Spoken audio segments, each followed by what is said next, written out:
please help me in welcoming the first woman president of the United States, U.S. Congresswoman from Hawaii, Tulsi Gabbard. Thank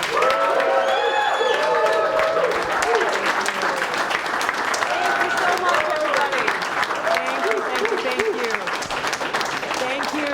Aloha. Aloha. One more time. Aloha. Aloha. There we go. We need that aloha warmth right about now. Thank you all so much for braving the weather to come out this evening. I am truly grateful, and it's a privilege to share this space with all of you this evening.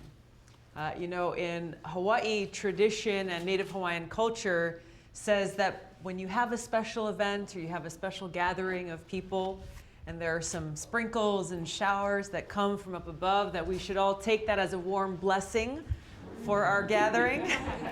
So I'm going to extend that to here with the snow coming down tonight, that these are good omens. Good omens for us and this mission that we are gathered here for. We're gathered here because our country is being torn apart. It is so disheartening to see how far we have come from the vision that our founding fathers had for us.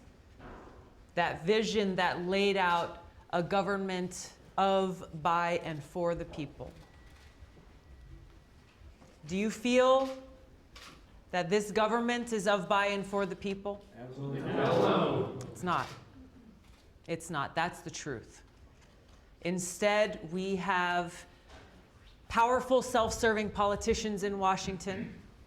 We're driving wedges between us as people, trying to weaponize different issues and different things that make us unique as people for their own political gain. We have some in the media who try to capitalize off of division and further deepen those divides to drive up ratings. We have corporate special interests who are lining their pockets on the backs of the American people. All of this further worsening the situation that we are in, the state of our nation today. We have the opportunity to lead the charge, to choose to heal those wounds, to heal those divides. And the reason I always start with aloha is because of what aloha really means. Aloha is so much more than hello and goodbye. Aloha reminds us that we are all connected. We are all family, that we are all God's children, regardless of the color of our skin, who we worship, where we come from, how much money we make, what kind of education we got. All of these things that are being used to divide us as people. Aloha inspires us to overcome those divides and to come together around that common spirit, those common goals and aspirations that we have. Those goals that were outlined in the vision that our founders had for us of freedom, of equality, of opportunity for every single one of us. And so we know what the problem is, now we know what the solution is, and the choice is ours to stand together, to stand united in that spirit of aloha, that spirit of service above self, that brings us together and that gives us the power to overcome the obstacles that stand before us. And we know those obstacles are great. We know that they are powered by a lot of money, a lot of power, and long-standing investment in the status quo. But we also know that throughout history, time and time again, it has proven the only thing that has the power to overcome those forces of darkness and selfishness and greed is the power of the people. It is the power of our voices, standing united. Standing united to overcome that corruption of spirit that casts a dark shadow over us. Standing united to bring about real change like Medicare-for-all, to make sure that every single person in this country gets the care that we need. Standing united to bring about real change to our broken immigration system. To bring about real change to fix and reform our broken criminal justice system. Standing united to bring about the real change we need to make sure that every one of us has clean water to drink, that every one of us has clean air to breathe, that we are protecting our soil and our planet that is sustaining us and feeding us, making sure that we have a future, making sure that our children and their children have a future. Not only a future, but a future that is brighter and better than the one that stands before us today. There are so many urgent needs that we have in our families and in our communities and our states right now. So how do we address those needs?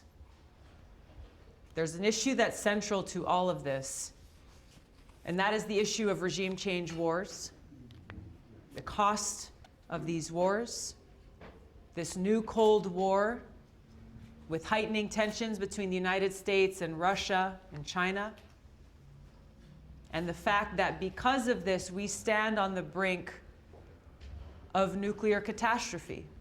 We are at a greater threat of nuclear catastrophe now than we ever have been before.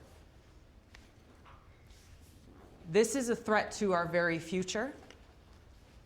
And if we allow this to continue, the trillions of dollars that we spend on these wars, on regime change wars, on this new Cold War, on this nuclear arms race, every one of those dollars are coming out of our pockets. And every one of those dollars are not going to take care of and pay for Medicare-for-all. They are not going to invest in our infrastructure, in our roads and bridges, in our water systems. Those dollars are not going to pay for quality education for everyone. They're not going to pay for our teachers, for special education, for our schools. So this is why I talk about this issue. And sometimes people will say, Tulsi, why do you talk about war and the cost of war when there is so much that's happening right here in our own backyard that must be addressed? The reason is because unless we end these regime change wars, we work to end this new Cold War and this nuclear arms race, we will not have the resources we need to address and to serve the needs of our families and our people here at home. Instead of a Pentagon, we need a Department of Peace like Kathleen wanted to do. There you go. And we're It is we as veterans who know most the cost of war and are thus committed to fighting for peace. Amen. Thank you. This is why we understand the cost of war that is paid for by our veterans, that is paid for by our brothers and sisters who don't make that trip home, who pay the ultimate price in service to our country. And those who do come home with wounds that are both visible and invisible, paying that price for years to come. But we also know that it is every single one of us in this room, it is every single American who pays the price for these wars. That's right. Those dollars are coming out of our pockets when they need to be invested in taking care of our people here at home. This is why this issue is so central to everything else. This is why it's important for us to take action, to make this change. As we work to bend the arc of history away from war and towards peace, it will require every one of us standing united against those forces that are so invested in us remaining in a state of perpetual war. And those forces are great, but our power is stronger. This place where we stand today is dark. This threat is real. there are more nuclear weapons in the world today with enough power to destroy our entire planet. Now, a few things have happened recently that have exacerbated this crisis that we're facing that I want to talk about briefly. A few weeks ago, President Trump pulled out from the INF treaty with Russia that was negotiated over 3 decades ago between Reagan and Gorbachev. And at that time, because of that historic treaty, one that they recognized was within the mutual interests of both of our countries and in the interests of peace in the world, they brokered this historic deal that reduced the number of nuclear weapons in the world by almost 75%, making us more safe. By pulling out from this treaty, rather than doing the courageous work necessary to strengthen it, to expand it, to try to bring other countries into the fold, President Trump has chosen to walk away, sparking off this new arms race as a result. Now, if you look in the news in the last few days, there are a lot of tough talk and a lot of threats being made, specifically about this new arms race that is going to cost us so much money and is going to make us and the world less safe. Now, we can also look to what's happening in North Korea and the nuclear threat coming from North Korea. This is something that is real for every one of us, is very real for us in Hawaii, where a little over a year ago in January of last year, every cell phone in Hawaii got a message that said, "Missile incoming. Seek shelter immediately. This is not a drill." Seek shelter immediately. This is not a drill. So as these messages were going out, we're thinking that there are just minutes to live. Where do we go? Where do we find shelter? How many nuclear bunkers are here in Des Moines? Right? Same thing we were thinking. No idea. Where do we go? Where is there shelter to protect you from a nuclear missile incoming? There isn't. Exactly. And that's what our families, that's what our residents found out very quickly. There's a father who was lowering his little girl down a manhole to try to keep her safe. We had others who were getting in the car and driving to the mountains to try to see if there was a cave somewhere that they could find shelter for themselves and their children. Just imagine what you would do if we all got that message here today. Where would we go? Kiss your ass goodbye. But this is the reality. This is the seriousness of the threat that we're facing, not just in Hawaii, but right here in Des Moines today. Every single community, every single one of us, this is the fact, this is the reality that we're dealing with. So in a few days, President Trump is going to be meeting with Kim Jong-un in Vietnam to try to negotiate a deal to denuclearize the Korean Peninsula, something that needs to happen, a meeting that I support that will, hopefully, if successful, bring us towards a place of peace and security and safety. But the problem is, and this is again why I'm talking about these issues as they're linked, these regime change wars have a cost and consequence that goes beyond the price that's paid for by our veterans, the price that's paid by the people in the countries where we wage these wars, the price that's paid by every one of us, and the dollars that's not going to our communities here at home. Because of these regime change wars, it is far less likely that Trump will be successful in making this negotiation to get North Korea to get rid of their nuclear weapons because of history. And it has been said time and time again that back in 2011, after the United States talked with Gaddafi in Libya and said, okay, we're not going to come after you and try to topple you as long as you give up your nuclear weapons program. He agreed, gave up his nuclear weapons program, and in 2011, the United States went in and overthrew Gaddafi, throwing that country into chaos, strengthening terrorist groups there, creating a failed nation, increasing the suffering of the Libyan people, to a point where now today there are women and children being sold as slaves in open markets.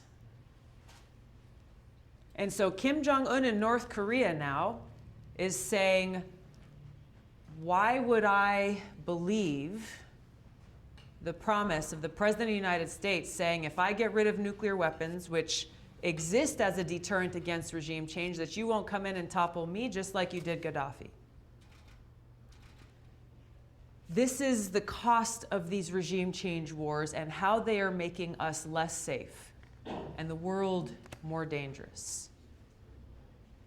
The stakes are high. The threat is serious, and it's real for every one of us. This is why I'm committed as your president and commander-in-chief to end regime change wars, to work to bring about an end to this new Cold War and walk us back away from this abyss of nuclear catastrophe.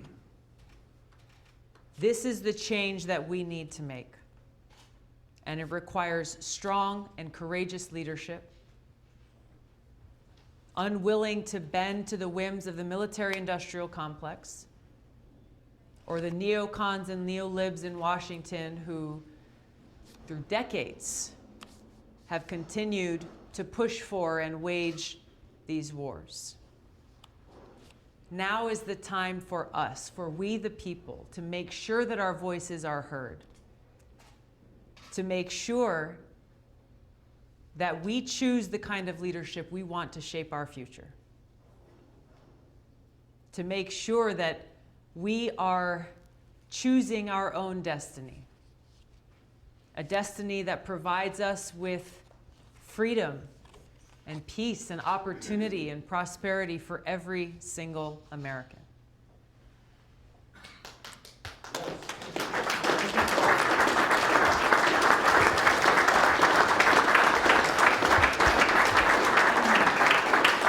And so that is the cause that calls on every single one of us right now. That is the cause that I'm asking you to stand united in joining me in pursuing. The obstacles are great. These battles will be tough. But I know that when we stand united in this spirit of service above self, putting the well-being of people before power, people before politics, people before profits, when we stand united, there is no obstacle we cannot overcome. Never forget that the power lies within our hands to dictate a future that provides for each and every one of us, a future that will create that bright future for generations to come. I'm Tulsi Gabbard. I ask for your support in running for president so that I may serve you as your commander-in-chief. Thank you so much.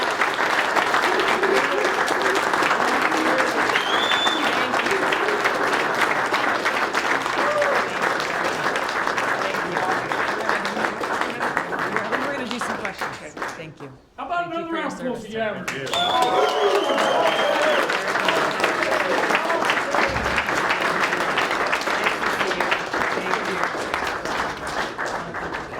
We're going to take a few questions. Tulsi's going to take a few questions, and after we do that, we'll have a little, do a little call to action. I would like to speak to you just for a couple minutes. The press will do a little press gaggle over here. We'd like everyone tonight that would like a photo with Tulsi to have that opportunity. So when I give the cue, if you could just make a line over here, we'll make sure that you get a picture taken. Have a seat. Have a seat. Relax. Yeah, so go ahead and relax. Thank you. Questions, thoughts, comments, concerns? Yes, ma'am. So I'd like to know, if you are promoting peace, what skills do you bring to the table as a peace negotiator? Thank you. Great question. I am a soldier currently serving in the Army National Guard. I have served on 2 deployments to the Middle East and have seen and experienced firsthand the cost of war. And experienced in a very heart-wrenching way serving in a medical unit who pays the price. I've served on the state legislature in Hawaii, on the city council, and now for over 6 years in Congress on the foreign affairs committees, on the House Armed Services Committee, on the Homeland Security Committee, have traveled the world and met with leaders of different countries. And through those experiences, bring the unique skill set, the courage, and the conviction to lead with a foreign policy that's based on cooperation versus conflict. Understanding that we must have the courage to meet with whomever we need to, whether they be adversaries, potential adversaries, or friends, in that pursuit of peace and security. Knowing firsthand that the only alternative to that is war, and more war. So it's those experiences that I bring to the forefront that provide me with that opportunity, with those qualifications to lead as Commander-in-Chief. What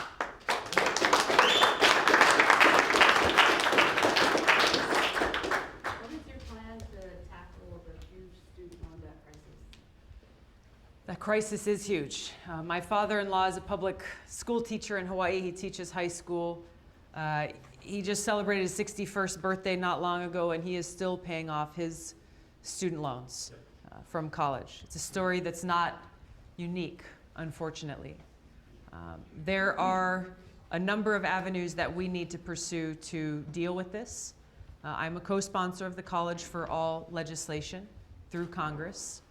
We have to deal, though, with the root causes of why the cost of education are going up, why the cost of higher education is going up, both in public colleges as well as private colleges. We have to deal with the fact that we are not yet leveraging the opportunity and potential of technology to bring down the cost of education, to make it more accessible for people everywhere. We are still not utilizing and making available different types of vocational training for those who four-year degree path is not for them, but vocational training and opportunity is what they're looking for.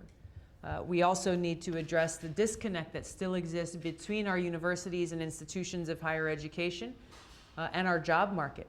The needs that we have in our market today, as well as what those needs will be in 5 years or in 10 years, so that folks are not graduating from school with all of this debt and are unable to get a good paying job. We've got to make it so that whether it's the government or financial institutions, that profiting off of higher education is not an option. This is not a profiteering business where corporations are making money off of people trying to better themselves and create more opportunities. So there's no single answer to deal with this. I think we've got to look at it every step of the way so that we're dealing with the costs, we're dealing with student interest loans, and we're making that accessibility and applicability there for everyone. Thank you. First of all, I really like your foreign policy. I don't think it's what we need, but I'd like to ask your plans for Medicare-for-all. Sure. A little bit more about that. Sure, yeah. There's legislation that I'm a co-sponsor of in the last Congress, H.R. 676, which is a single-payer Medicare-for-all bill. There will be a bill introduced soon in the House of Representatives that I look forward to co-sponsoring that provides for single-payer Medicare-for-all. And really what it comes down to, again, as I said, is making sure that everyone has that quality health care that we need. If there is a private insurance plan or something else that people want to purchase on their own, that's fine. It's a free country. But our responsibility is to make it so that every person, pre-existing health condition or not, is able to get that quality care that we need.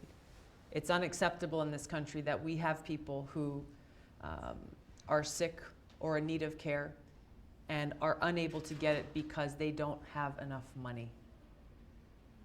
Thank you. Thank you.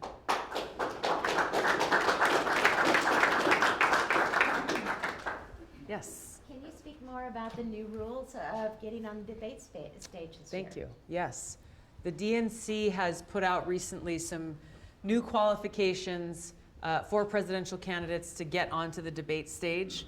These are things that change with every election. So The new rules, which I need every one of your help with, really put a lot more power into the hands of the people. So rather than just some arbitrary number set by a pollster or a news organization or the party, the requirement is now for a candidate to have at least 65,000 unique contributions, meaning from 65,000 different individuals, with at least 200 coming from at least 20 states.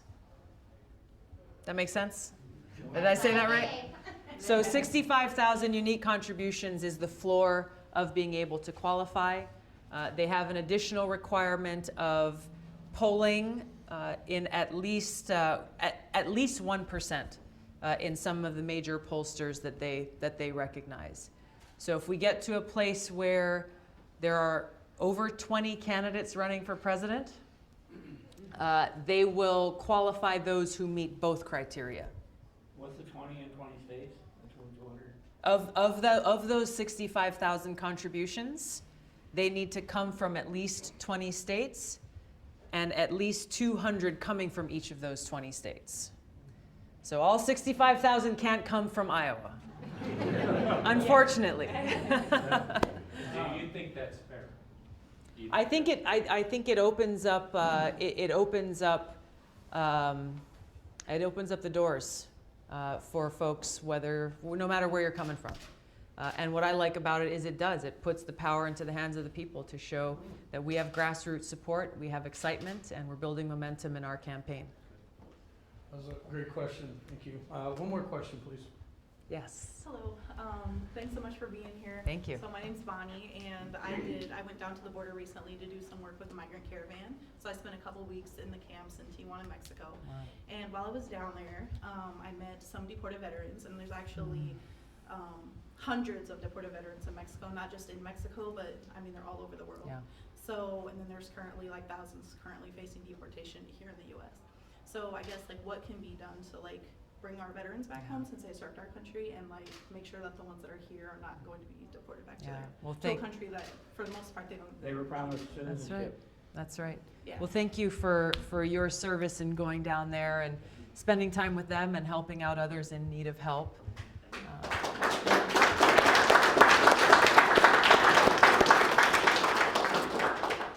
You know, every one of us, as service members, soldiers, Marines, sailors, airmen, and coasties, every one of us, when we take that oath of service, it's a promise to put service above self.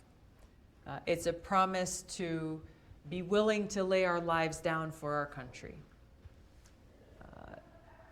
It is a disservice to our veterans to have our country then slam the door and kick them out.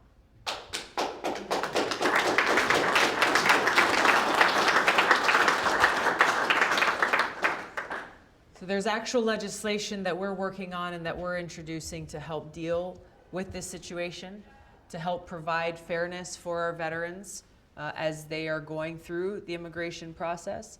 One of the problems has been, you mentioned that veterans who are not U.S. citizens but who volunteer to serve assume that they will automatically get U.S. citizenship when that's not the case. Mm-hmm.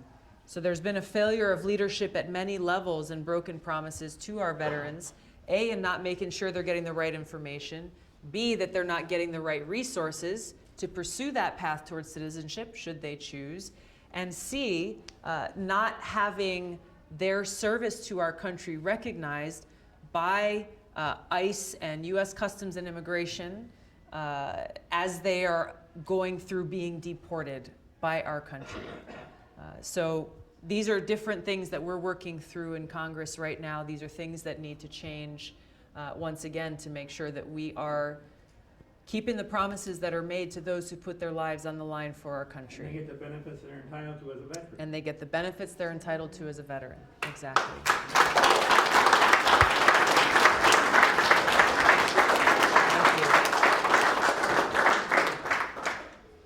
All right, everyone, Tulsi's going to get ready to talk to the press. I want to do a call to action to you. Thank you so much because you pretty much covered it for me and let Tulsi answer that. But she's absolutely right. Did you like what you heard here today? Yes. And if you'd like to see Tulsi on the debate stage in June and July, that's when the first early debates are. Like she said, she needs 65,000 individual unique campaign contributions. Even if you can only send in $1, $10, whatever you can spare, help support democracy, and let's get Tulsi up on that debate stage. As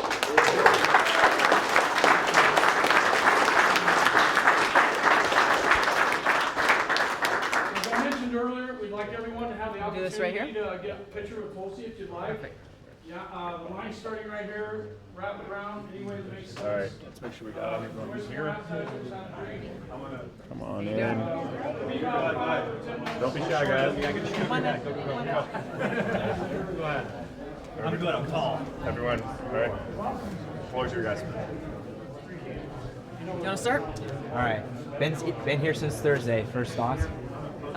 It's been great getting to visit many different communities here across Iowa, to be able to share my message of ending regime change wars, working to end this new Cold War and walking us back away from the brink of nuclear catastrophe so that we can take those trillions of dollars we're spending on these wars and bring them here to invest in our people, to serve their needs and bring about the real kind of change we need to see. If there's one thing you want Iowans to take away from tonight, what would it be? As a soldier, I will bring that soldier's heart and those values of service above self, putting people first to the White House, bringing back those values of integrity, of respect and honor to the presidency. This is what the American people deserve. Iowa's a purple state. 31 of our counties that have voted for Obama twice, then voted for Trump. What do you say to those independents, other Democrats, and those Republicans that voted for Barack Obama? How are you going to flip them back? People feel like they've been left behind by a government who is not hearing their voices and who is not serving their needs. My commitment to the people here in Iowa, to the people of this country, is to put the well-being of our people and our planet first, to put the well-being of people ahead of politics, ahead of corporate profits, ahead of powerful politicians who are just looking to gain more power. That's the commitment I'm making, of putting those values of service above self so we can fight for them and fight for the needs that they and their families have. Tulsi, the terminology that you use is very interesting to me. The regime wars that plagued our country. That's right. And in fact, this is a deep-seated belief in Washington and the media centers, and it's held by neocons and neo-libs, which a lot of people aren't aware of. If you're elected, are you going to be a voice in the wilderness? Are you a party of one? How do you collaborate, get other like-minded people to come and change it? Deep-seated belief like that. There are like-minded members of Congress, in both Democrats and Republicans. The vast majority of the American people understand and support this change that I am calling for and this change I am seeking to lead to end these regime change wars, because we know who pays the price. We know the cost that we are bearing in this country and why we must bring about that change. This is not an impossible task. It is a necessary one for us, for our security, and for our future. Congresswoman, where are you, and I'm leaving this as general as possible, where are you on gay conversion therapy? I have supported legislation to ban conversion therapy. There are different questions raised about my upbringing in a very socially conservative family. At that time, I had no idea what conversion therapy was, what it meant, or even that it existed. It wasn't something I learned about until much later. I regret the positions and the views that I held at that time that were harmful to people in the LGBTQ community. My record in Congress reflects what's in my heart. For over 6 years, I have fought for and championed and supported legislation to fight for equality for every American, to fight for equality for LGBTQ Americans. I have a 100% rating from the Human Rights Campaign and will continue to work to fulfill that commitment that I made. to fight for freedom and equality for all people. Are you disappointed Bernie's in now? No, Bernie's a good friend. He brings an important voice and an important message to the country. Last question, guys. All right. What are you specifically telling rural Americans, rural Iowans? What's your message to them that isn't just the general message that all the Democratic candidates? Do you have something specific that will resonate in rural America? Well, for too long, people who are living with and dealing with challenges unique to rural America have been left behind, not only by leaders in this country, but by too many leaders in the Democratic Party. My message is to every single American in every single part of this country about making sure we're putting the needs of our people first, whether those are needs of the people here in our urban corridors or the unique needs of those who live in rural America that need to be addressed. Thank you. Thank you. Thank you.